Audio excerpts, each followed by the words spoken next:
Something big is happening right now, and most people are completely missing it. This isn't just another political disagreement. This isn't just about one leader.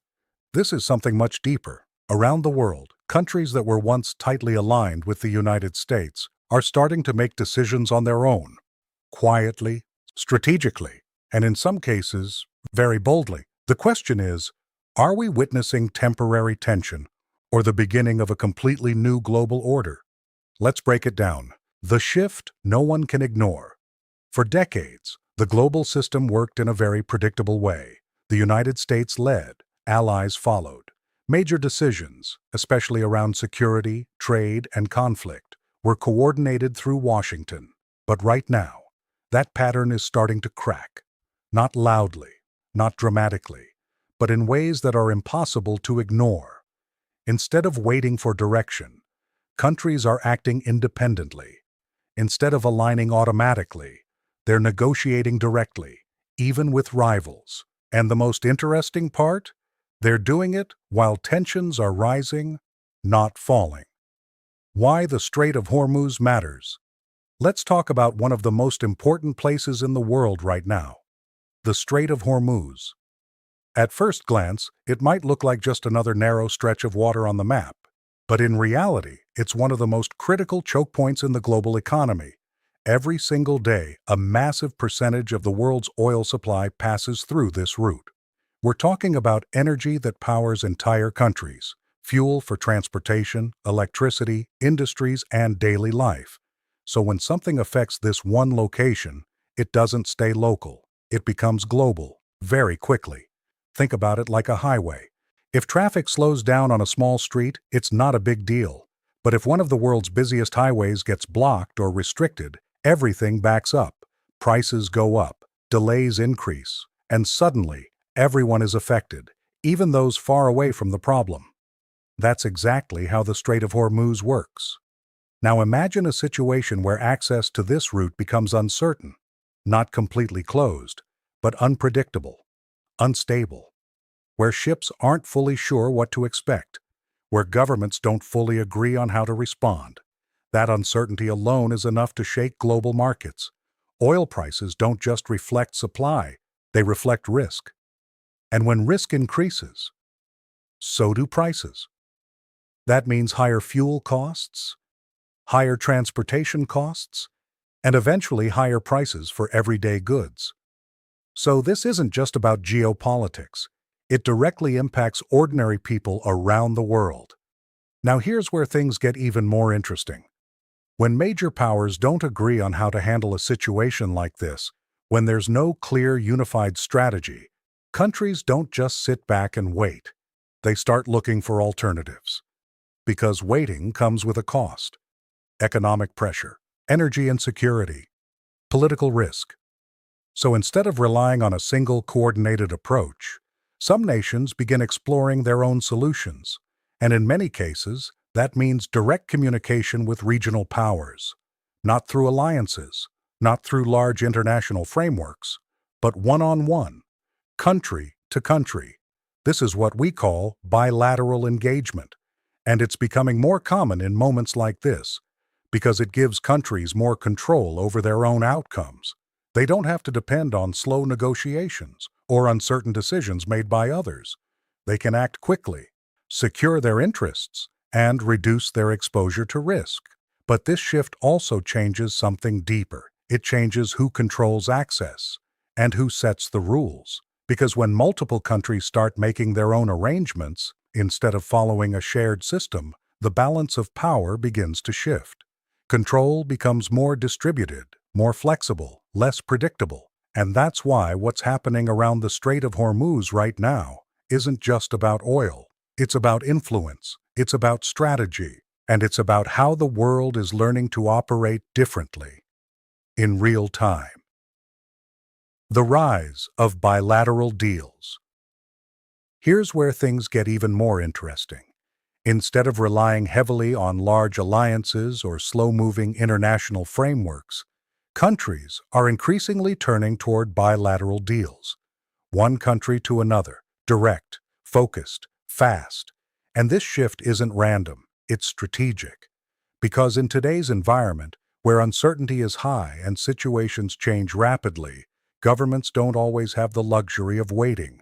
They need solutions, and they need them quickly. That's where bilateral agreements come in.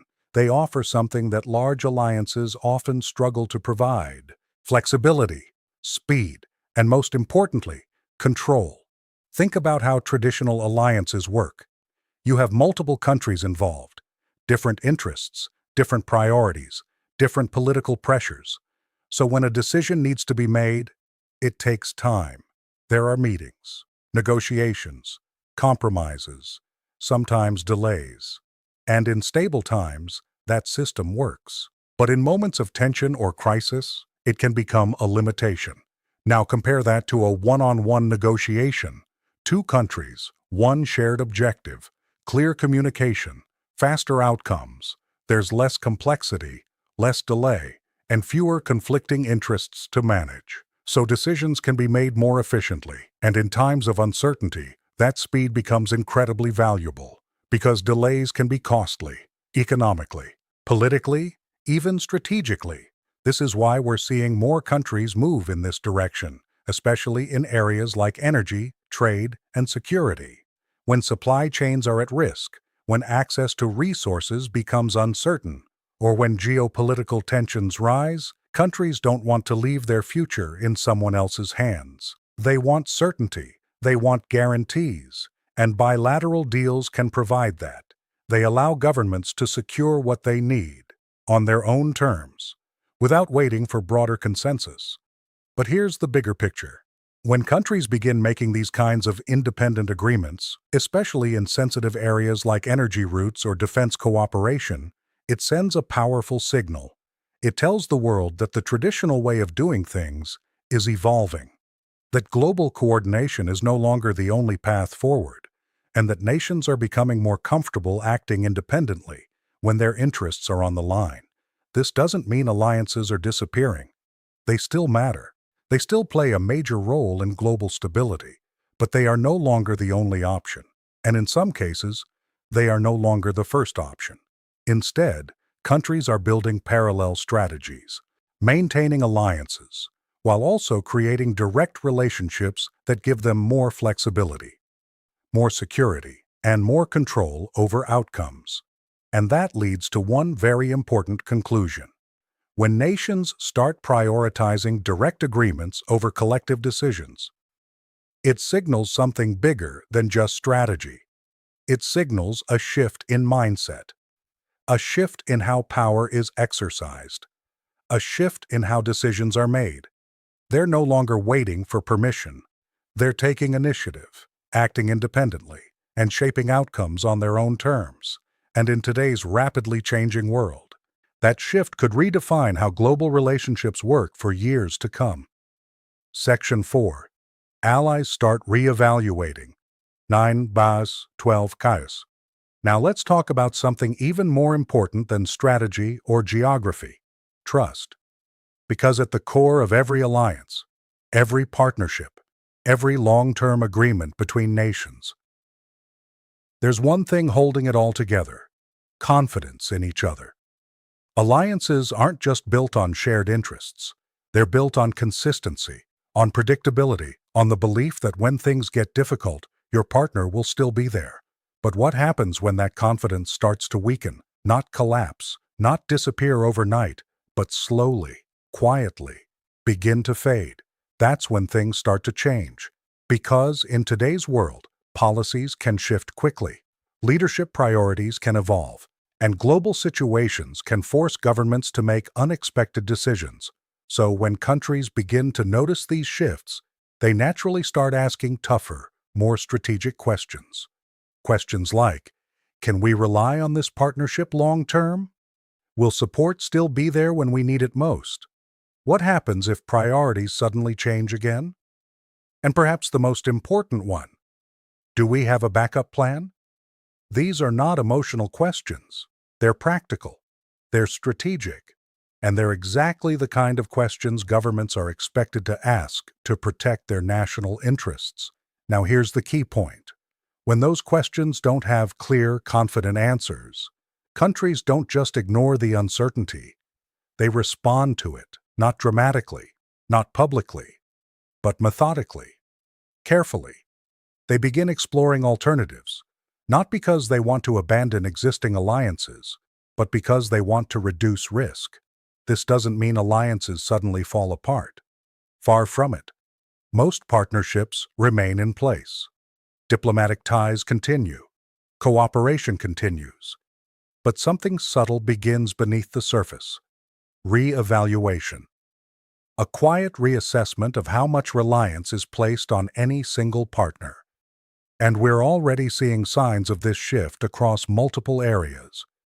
In defense, countries are reviewing their strategies, asking whether their current security arrangements are enough, or if they need to strengthen their own capabilities. In military procurement, some governments are reconsidering where they source their equipment, exploring more diverse suppliers instead of depending on just one. In trade, nations are rethinking routes and partnerships, looking for ways to ensure stability even if one path becomes uncertain.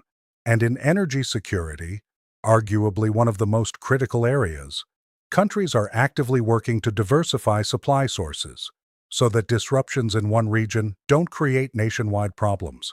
All of this points to a broader pattern. Countries are not necessarily replacing alliances. They're not walking away overnight, but they are changing how they approach them. Instead of relying heavily on a single relationship, they're building multiple layers of security, multiple options, multiple pathways. Think of it like diversification in finance. You don't put everything into one investment, no matter how strong it seems. You spread risk. You prepare for uncertainty. That's exactly what nations are starting to do. And this shift matters, because when countries begin to diversify their dependencies, it changes the structure of global relationships. Power becomes less concentrated, decisions become more independent, and alliances become one part of a larger strategy, not the entire foundation. So what we're witnessing right now is not the end of alliances. It's their evolution, a transition from reliance to resilience, from certainty to preparation. And in a world that's becoming more unpredictable by the day, that shift may be one of the most important developments of all. Section 5. Asia's Strategic Calculations, 12D, 15D. Let's shift focus to Asia, because this is where strategic thinking becomes very clear. Many Asian economies depend heavily on energy imports, and disruptions in supply chains can have immediate consequences. So what do? They adapt. They negotiate. They secure access by any means necessary. This includes exploring alternative suppliers, adjusting shipping routes, engaging in direct diplomacy, not as a statement, but as a necessity, because for these countries, this isn't just politics, it's survival. Section 6. Europe takes a different path, 15 alax, 18 sac. Now let's talk about Europe. For years, Europe and the United States have been closely aligned, but even here, we're seeing a shift in tone. European leaders are becoming more vocal, more independent, more willing to pursue their own strategies. This includes expanding defense capabilities, reassessing foreign policy priorities, taking stronger positions on global conflicts, and perhaps most importantly, making it clear that their decisions will reflect their own interests first, not in opposition, but in independence. Section 7.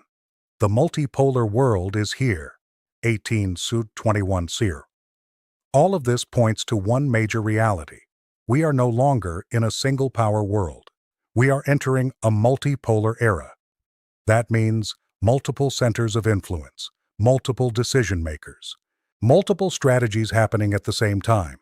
And in this kind of system, alignment becomes fluid, partnerships become flexible, and influence becomes shared. This isn't chaos, it's evolution, but it does make the world more complex. Section 8. What this really means, 21-1-24 ones. So what does all of this actually mean? It means that global leadership is no longer about control, it's about coordination. And when coordination weakens, countries don't stop. They adapt, they move forward, They find new ways to protect their interests. That's what we're seeing right now. Not collapse, not breakdown, but transformation. A system adjusting itself in real time. The real question. Here's the real question. Is this temporary or is this permanent? Are we seeing a moment of tension or the foundation of a new global structure? Because once countries experience independence, once they realize they can operate without waiting, it's very hard to go back. And that's why this moment matters. Not because of one decision or one policy, but because of what it represents. The world isn't stopping. It's shifting. Quietly, strategically, and in ways that will shape the future for years to come. The question is, who adapts fastest? Who builds the strongest partnerships? And who understands the new rules? Before everyone else? Because in a changing world, those are the decisions that matter most. If you found this breakdown helpful, make sure to subscribe, because we're going to keep tracking these global shifts and breaking them down in a way that actually makes sense. Thanks for watching.